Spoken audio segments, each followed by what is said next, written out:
Hello everyone, मैं हूं मयूरी और आज इस वीडियो में हम जानेंगे कि क्यों कंप्लीट प्राइवेटाइजेशन इंडिया के लिए अच्छा नहीं है। The first reason is no welfare state. Private sector कभी भी सोसाइटी की केयर नहीं करते क्योंकि उनका मेन ऑब्जेक्टिव होता है प्रॉफिट अर्न करना और ना ही वह किसी गवर्नमेंट प्रोग्राम में इन्वेस्ट करते हैं। जैसे LIC के डिसइन्वेस्टमेंट से हमारे इकॉनमी को एक लीथल ब्लो मिलेगा क्योंकि LIC एक सोशल ऑब्जेक्टिव के साथ बना था कि जो वीकर सेक्शन ऑफ सोसाइटी हैं उन्हें लाइफ इंश्योरेंस मिल पाए। तो ऐसे स्मॉल साइज पॉलिसीज़ को ज़रूर सेटबैक लगेगा। LIC ने बहुत सारे गवर्नमेंट स्कीम्स में इन्वेस्ट किया है और LIC सिर्फ एक सिंगल कंपनी है पूरे वर्ल्ड में जो अपने 95% प्रॉफिट को शेयर होल्डर्स को देती है। तो LIC में डिसइन्वेस्टमेंट करना हमारी इकॉनमी के लिए नहीं सही है। The second reason is natural monopoly. Government बहुत सारी इंडस्ट्रीज़ को वन गो में वन कंपनी को बेच देती है जिससे एक inefficient state run monopoly slightly more efficient private run monopoly में कन्वर्ट हो जाती है। नवंबर 2011 में नागपुर नगर निगम ने जल सेवाओं को संचालन और प्रबंधन प्राइवेट कंपनी विओलिया वाटर को सौंप दिया जिससे पानी का शुल्क बढ़कर 4 गुना हो गया और NMC को सालाना 180 करोड़ रुपए का नुकसान हुआ। जो भी हमारे कम्युनिटी रिसोर्स होते हैं उसे एक पर्सन को सेल करने से हमेशा लॉस ही होता है। जैसे वाटर, ऑयल, यह सब कम्युनिटी रिसोर्स हैं, इन्हें प्राइवेटाइज करने से हमेशा लॉस ही होता है। The third reason is that privatization loses the mission with which the enterprise was established and profit maximization become their sole motive. Modern food first PSU थी जिसे प्राइवेटाइज किया गया। मॉडर्न फूड स्लाइस्ड ब्रेड के लिए जानी जाती है। इसे ₹105 करोड़ में हिंदुस्तान यूनिलीवर लिमिटेड को 2000 में बेच दिया गया। हिंदुस्तान यूनिलीवर ने इसे अगस्त 2016 में एवरस्टोन को बेच दिया एंड नेट प्रॉफिट अर्न किया। Another example is Amritlal Batra. इन्होंने मुंबई एयरपोर्ट के सेंटेयोर होटल को ₹83 करोड़ में बत्रा हॉस्पिटैलिटी के थ्रू खरीदा। फिर एग्जैक्टली 4 महीनों में ₹115 करोड़ में सहारा ग्रुप को बेच दिया जिससे अमृतलाल बत्रा को 35% का प्रॉफिट हुआ, वह भी सिर्फ 4 महीनों में। 2000 से 2004 के सेल्स की जब CAG ऑडिट की गई तो पाया गया कि गवर्नमेंट रिसोर्सेज की सही वैल्यू नहीं की गई है। 9 में से 7 सेल्स तो सिर्फ DCF डिस्काउंटेड कैश फ्लो पर बेस्ड थे। इनमें रियल इस्टेट्स और जो भी हाफ कंप्लीट प्रोजेक्ट थे उन्हें काउंट ही नहीं किया गया। इन गलतियों से गवर्नमेंट को सीखना चाहिए और गवर्नमेंट रिसोर्सेज की प्रॉपर इवैल्यूएशन करनी चाहिए क्योंकि एट लास्ट ये टैक्स पेयर की मनी है जिस पर कुछ कॉरपोरेट प्रॉफिट अर्न कर रहे हैं। And the last reason is large job losses and social inequality.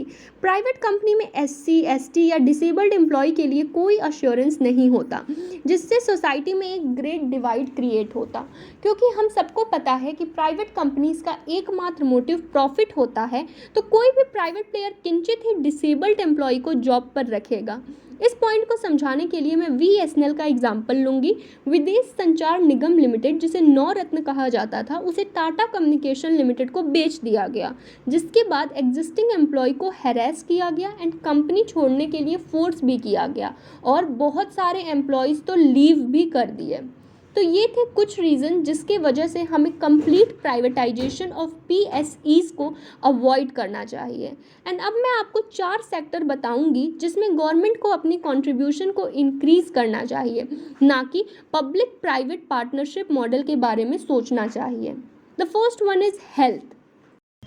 एक बार मैंने कार्ड से पेमेंट किया था, जो दूसरा पेमेंट किया था वो मैंने कार्ड से किया था, बाकी इन्होंने सारा मुझसे कैश करवाया।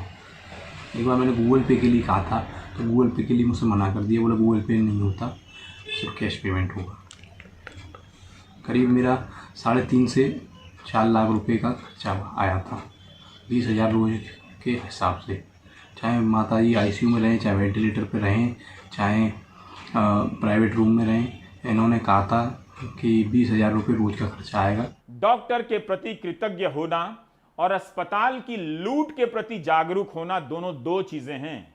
इससे डॉक्टर को आहत होने की जरूरत नहीं है, बल्कि उन्हें भी नागरिकों को समझाने में मदद करनी चाहिए कि उनसे किस तरह लाखों रुपए लिए गए, ताकि लोग अधिक से अधिक संख्या में ज्यादा बिलिंग और कैश में वसूली को लेकर शिकायत करने के लिए आगे आ सकें। 12 बजकर 53 मिनट पर मर गया। 2 बजे रात में जब लाश मांगे तो कहा पैसा सब पूरा जमा करना पड़ेगा, नहीं तो हम लोगों को वेतन कट जाएगा, सुबह में देंगे। और सुबह जब हुआ तो कहा कम से कम 87,000 रुपया बचा हुआ था, कहा कि 80,000 रुपया दे दो, उसके बाद देंगे। और जब पैसा व्यवस्था नहीं हुआ तो हम लोगों को पुलिस के मार्फत से धमकाने लगा किया, जिसमें हम 2,20,000 दिए। लड़का तो नहीं बच पाया, नहीं बचा पाया। गलत इंजेक्शन सब दे करके सब पर्ची रखा हुआ है। 400 से ऊपर इंजेक्शन 1 सप्ताह के अंदर लगाया, और जो दवा था वो तो अलग है।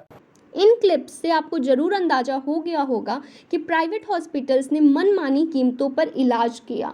स्पेन जैसी कैपिटलिस्ट इकॉनमी भी मार्च 2020 में ही अपने सारे प्राइवेट हॉस्पिटल को नेशनलाइज कर दिया, पर हमारी गवर्नमेंट सोशलिस्ट होते हुए भी ऐसा कोई स्टेप नहीं ली, और कितने गरीब तो पैसों के अभाव में मर गए। पर चलिए, वैक्सीन्स तो कम से कम हमें फ्री मिल रही है, पर सोचिए अगर यह प्राइवेट प्लेयर्स के हाथ में होता तो क्या हमें कभी फ्री वैक्सीन्स मिल पाती। And the second one is education. Education highly affordable होना चाहिए, तभी कोई देश प्रोग्रेस कर सकता है। एजुकेशन को सबके लिए अफोर्डेबल बनाने के लिए गवर्नमेंट को एजुकेशन सेक्टर में अपने इन्वेस्टमेंट को इंक्रीज करना चाहिए।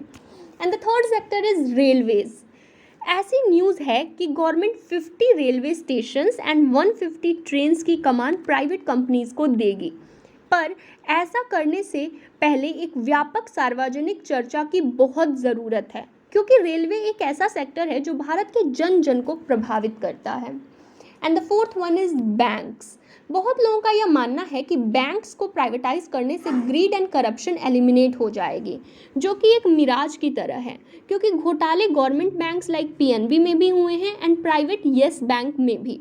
तो बैंक को प्राइवेटाइज करने से यह प्रॉब्लम सॉल्व नहीं होगी।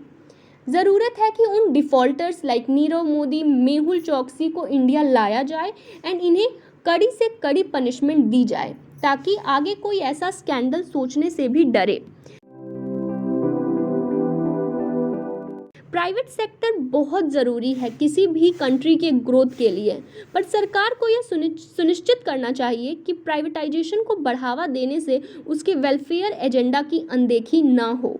So that's it for now. I hope कि आपको इस वीडियो में कुछ नया सीखने को मिला होगा। अगर हाँ, तो इस वीडियो को प्लीज़ लाइक करें और अपने फ्रेंड्स एंड फैमिली के साथ शेयर करें।